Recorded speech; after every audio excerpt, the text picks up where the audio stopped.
आज आहे 13 डिसेंबर 2024. आजपासूनचा सर्व शेतकऱ्याला अंदाज देतो.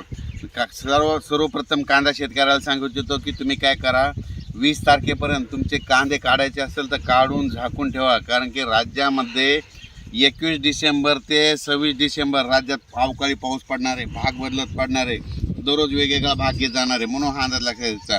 म्हणजे राज्यात सांगायचं झालं तर 21 डिसेंबर 21, 22, 23, 24, 25, 26 डिसेंबर दरम्यान राज्यात भाग बदलत पाऊस पडणार आहे. म्हणून हा अंदाज लक्षात द्यायचा. राज्यातल्या कांदा उत्पादक शेतकऱ्याला सांगू इच्छितो की तुम्ही काय करा, 19 तारखेपर्यंत तुम्ही तुमचा कांदा काढून झाकून ठेवा. कारण की राज्यात अवकाळी पावसाचं वातावरण आहे. म्हणून हा अंदाज लक्षात द्यायचा. राज्यातल्या परत तुम्हाला सांगू इच्छितो, वीट भट्टीवाल्याला सांगू इच्छितो की तुम्ही काय करा, 20 तारखेपर्यंत तुमच्या विटा वाटल्यास कच्च्या असल्या तर झाकून ठेवा. कारण की 21 ते 26 जोराचा पाऊस पडणार आहे, विजेच्या कडकडाचा पडणार आहे. म्हणून हा अंदाज लक्षात द्यायचा. त्याच्यानंतर हा पाऊस सांगायचं झालं तर म्हणजे उत्तर महाराष्ट्राकडे मुंबईसह पडणार आहे, मुंबई पुणे तिकडे देखील पडणार आहे, मराठवाड्यात देखील पडणार आहे. म्हणून हा अंदाज लक्षात द्यायचा. म्हणजे राज्यात 21 ते 26 डिसेंबर राज्यात चांगला जोराचा पाऊस पडणार आहे. म्हणून हा अंदाज लक्षात द्यायचा. राज्यात एकंदरीत परिस्थिती बघितली तर सर्व शेतकऱ्याला सांगू इच्छितो की आता 19 डिसेंबरपर्यंत थंडीचं वातावरण, तीव्र थंडी राहणार आहे. म्हणून हा अंदाज लक्षात येतात. म्हणजे चांगली राज्यामध्ये थंडी खूप राहणार आहे. म्हणजे 19 तारखेपर्यंत राज्यात थंडी राहणार आहे. 20ला लगेच राज्यात आभाळ येईल आणि 21ला लगेच बऱ्याच ठिकाणी खूप आभाळ दाटून जाईल. आणि मग 21 तारखेला म्हणतात राज्यात ठिकठिकाणी पाऊस पडलेला दिसेल. म्हणून हा अंदाज लक्षात येतात. राज्यातल्या सर्व शेतकऱ्याला सांगू इच्छितो की 21 डिसेंबर ते 26 डिसेंबरच्या दरम्यान राज्यात अवकाळी पाऊस पडणार आहे. म्हणून हा अंदाज लक्षात द्यायचा. आणि परत एक सांगू इच्छितो, आपले भाविक भक्त जर तिरुपतीला जाणार असले तर 17-18 तिकडे तामिळनाडूकडे जाऊ नका.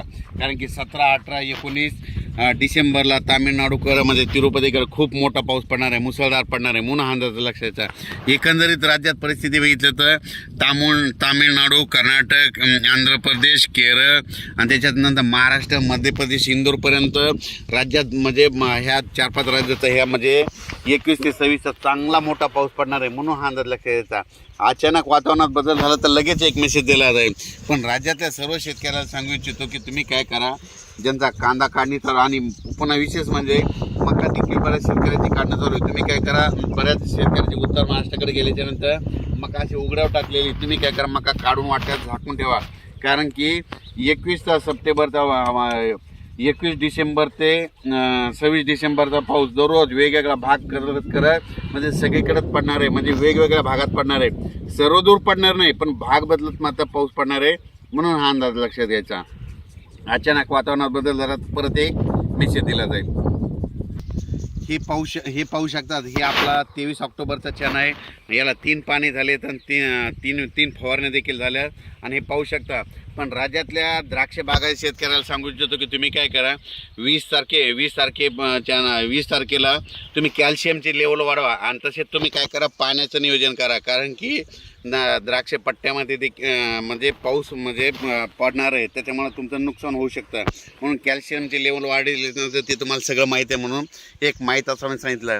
राज्यातल्या सर्व शेतकऱ्याला सांगू इच्छितो की राज्यामध्ये आपली जनावरे, पाळीव प्राणी म्हणजे 21 ते 26 डिसेंबर दरम्यान उघड्या बांधू नका, झाडाखाली बांधू नका. कारण की विजेच्या कडकडासह पाऊस पडणार आहे. म्हणून हा अंदाज लक्षात द्यायचा. अचानक वातावरणात बदल झाला तर लगेच एक मेसेज दिला जाईल. धन्यवाद.